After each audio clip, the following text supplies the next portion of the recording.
Hey everybody! Today we're reading out of Alcoholic Anonymous book tonight, and we're doing the doctor's opinion. With a lot of things that is in that doctor's opinions you must know. You need to know. So let's get started. The doctor's opinion. Page XXV. The doctor's opinion.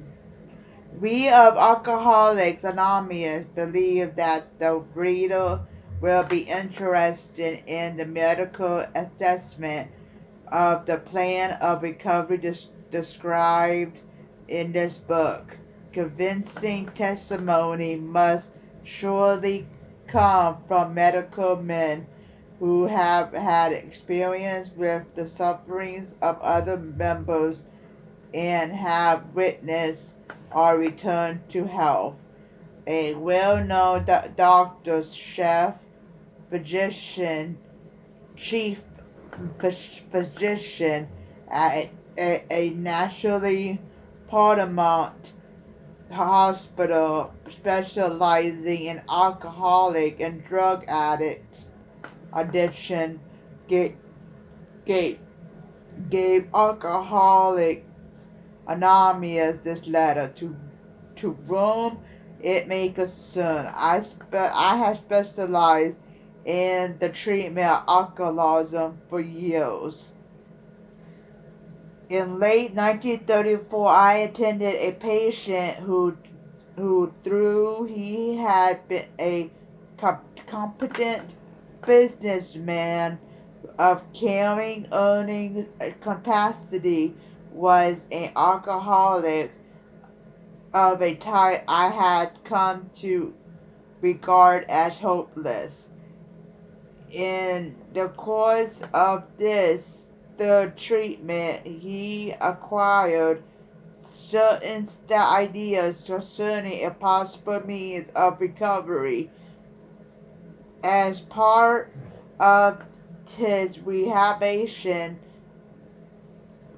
he commenced to present his conception to other alcoholics, impressing upon them that they must do likewise with still others.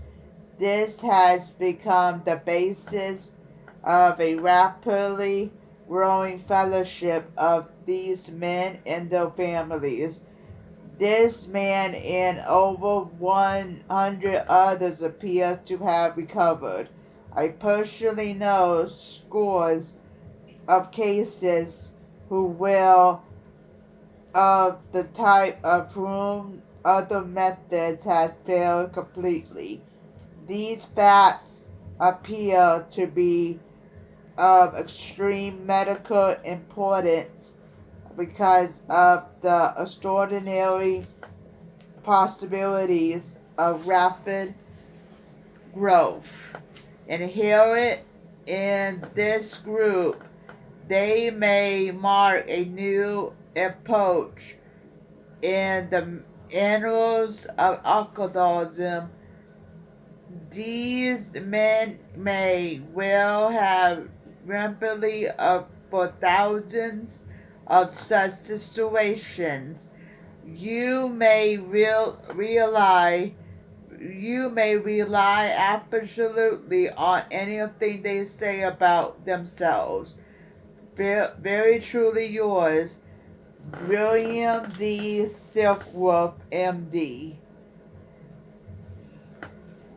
The physician who at our request gave us this letter has been kind enough to enlarge upon his views in another statement which follows.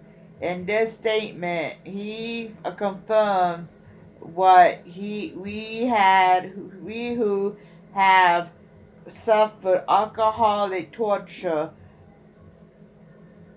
must believe, that the body of the alcoholic is quite as abnormal as his mind.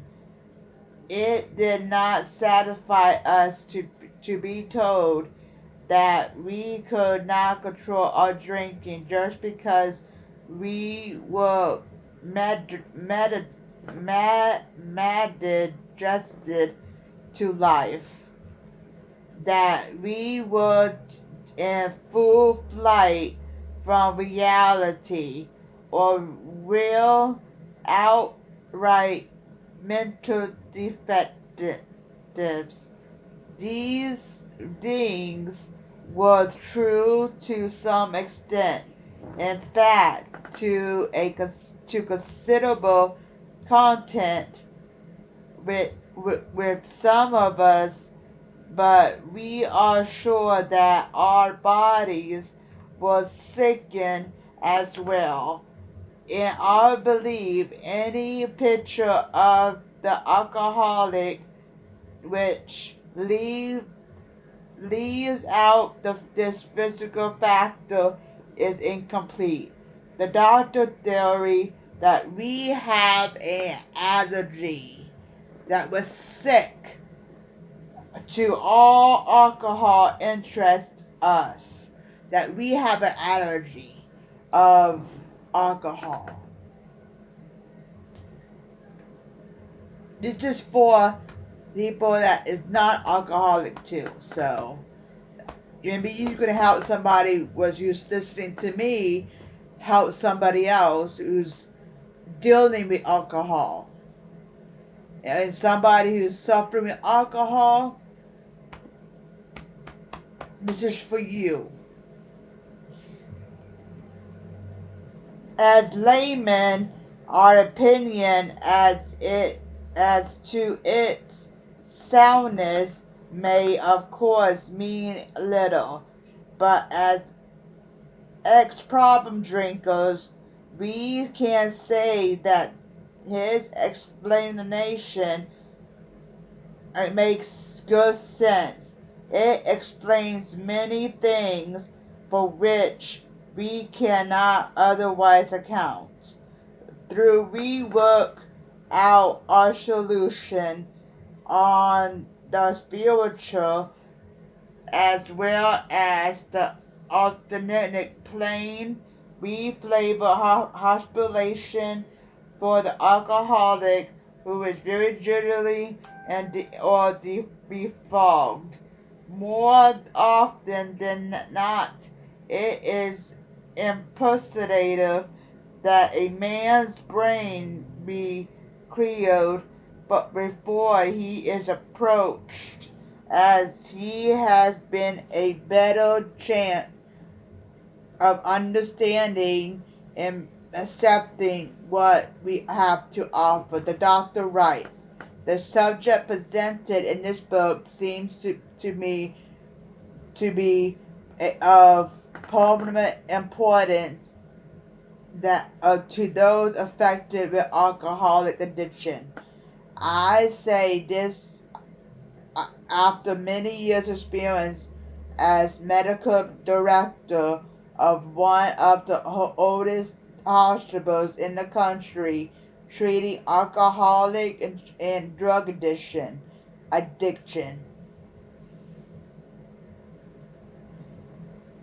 There was therefore a sense of real satisfaction when I was asked to contribute a few words on a subject which is covered in such masterly detail in these pages.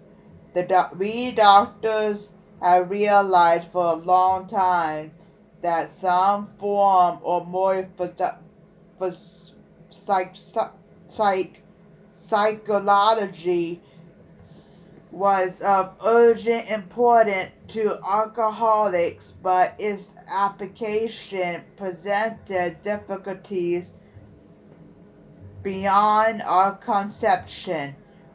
What are ultra modern standards, our scientific approach to everything, we are perhaps not well equipped to apply the powers of good that lie outside our satanic knowledge. Many years ago, one of the leading contributors to this book came under our care in this hospital in White Hill. He acquired some ideas which he put into practical application at once. Later he requested the privilege of being allowed to tell his story to other patients here, and with some misgiving we consented. The cases we have followed through have been most interesting. In fact, many of them are amazing in unselfishness of these men as we have come to know them. The entire absence of profit motive and their community spirit is indeed inspiring to one who has labored long and willingly to the alcoholic field, and they believe in themselves and still more in the power which pulls chronic alcoholics back from the gates of death. Of course, an alcoholic ought to be freed from this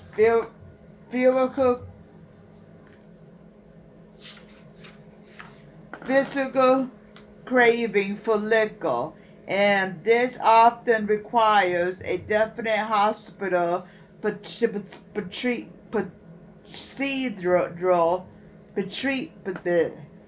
I'm sorry, guy, I can't pronounce that word. Before psychological measures can be in maximum benefit. We believed and so suggested a few years ago that the action of alcohol on these chronic alcoholics it is a manifestation of an allergy, that the phenomenon of craving is limited to this class. It never occurs in the average temperament drinker. These allergic type, I'm sorry, I read that wrong. These allergic types can never safely use alcohol in any form at all, and once having formed the habit and found they cannot break it, once having lost their self-confidence, their reliance upon things human, their problems pile up on them and become extremely difficult to solve. Faulty emotional appeal seldom suffers the message which can interest and hold the alcoholic. People must have depth and weight. In nearly all cases, their ideals must be grounded in a power greater than themselves. If they are to recreate their lives, if any feel that as psychiatrists directing a hospital for alcoholics, we appear somewhat sentimental to let them stand with us while on the firing line, see the tragedies, the despairing wives, the little children, let the solving of these problems become a part of the daily work and even of their sleeping moments. And the most cynical will not wonder that we have accepted and encouraged this movement. We feel, after many years of experience, that we have nothing which has contributed more to the rehabilitation of these men than the Gnostic movement now growing up among them. Men and women drank exceptionally because they liked the effect produced by alcohol. The sensation is so excessive that while they admit it is injurious, that they cannot after a time differentiate the true from the false.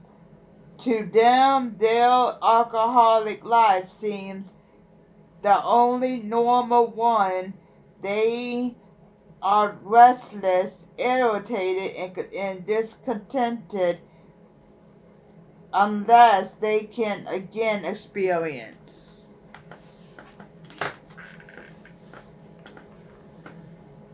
the sense of ease and comfort which comes at once by taking a few drinks which they see others taking with impunity after they have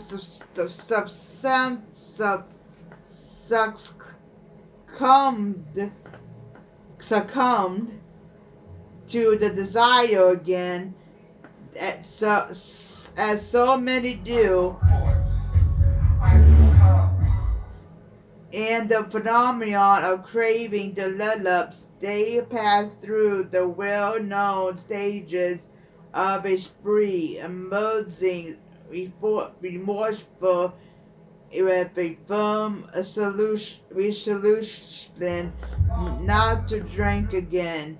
This is repeated over and over, and unless this person can experience an entire psychic change, there is very little hope of his recovery.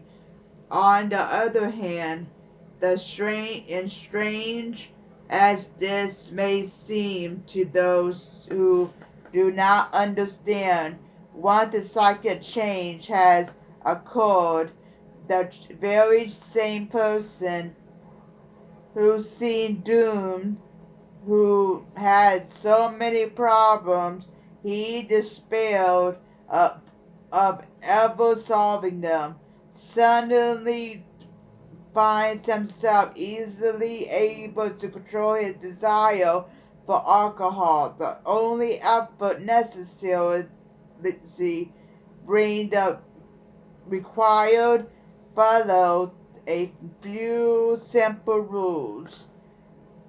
Men have cried out to me in sincere and despairing appeal, "Doctor, I cannot go on like this. I have everything to live for. I must stop, but I cannot.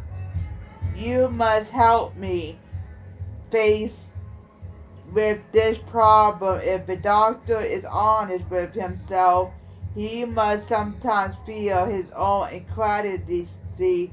All through he gives all that is in him. It often is not enough. One feels that something more than human power is needed to produce the essential psychic change. Through the accurate recoveries resulting from psychic change, from psychotic effort is considerable. We physicians must admit we have made little impression upon the problem as a whole. Many types do not respond to ordinary psychological approach. I do not hold with those who believe that alcoholism is entirely a problem of mental control. I have had many men who had, for example, worked a period of months on some problem or business deal which was it to be settled on a certain date.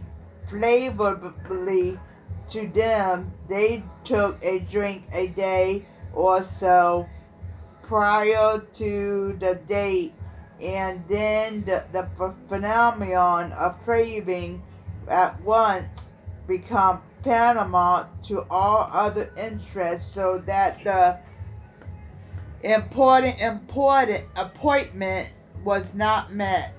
These men were not drinking to escape, they were drinking to overcome a craving beyond the mental control.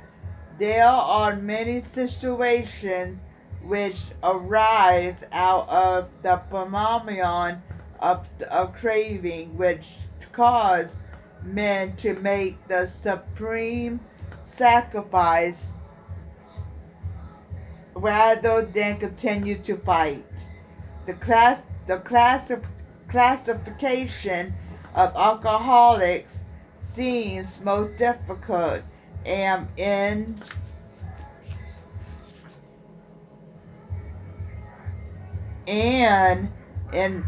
with much detail is outside the scope of this book. There are, of course, the psychopaths who are emotionally unstable. We are all familiar with this type. We are always going on the wagon for keeps. They are over remorseful and make many resolutions but never a decision. There is the type of man who is unwilling to admit that he cannot take a drink. He plans various ways of drinking. He changes his brand or his environment. There is the type who always believes that after being entirely free from alcohol for a period of time, he can take a drink without danger. There is the manic depressive type who is perhaps at the least understood by his friends, and about whom a whole chapter could be written. Then there are types entirely normal in every respect except in the effort alcohol has upon them. They are often able, intelligent, friendly people. All these and many others have one symptom in common. They cannot start drinking without delivering the phenomenon of craving. This phenomenon has, as we have suggested, may be the manifestation of an allergy which differentiates these people and sets them apart as a distinct entirety. It has never been by any treatment with which we are familiar permanently ill dictated. The only belief we have to suggest is entire absence. This immediately participates us into seething cauldron of debate, which has been written pro and con. But among physicians, the general opinion seems to be that most chronic alcoholics are doomed. What is the solution? Perhaps I can best answer this by relating one of the experiences. About 1 year prior to this experience, a man was brought in to be treated for a chronic alcoholism. He had put he had but particularly recovered from a tragic hemorrhage and seen to be a case of pathological mental deterioration. He had lost everything worthwhile in life and was only living, one might say, to drink, and frankly admitted and believed that for him there was no hope.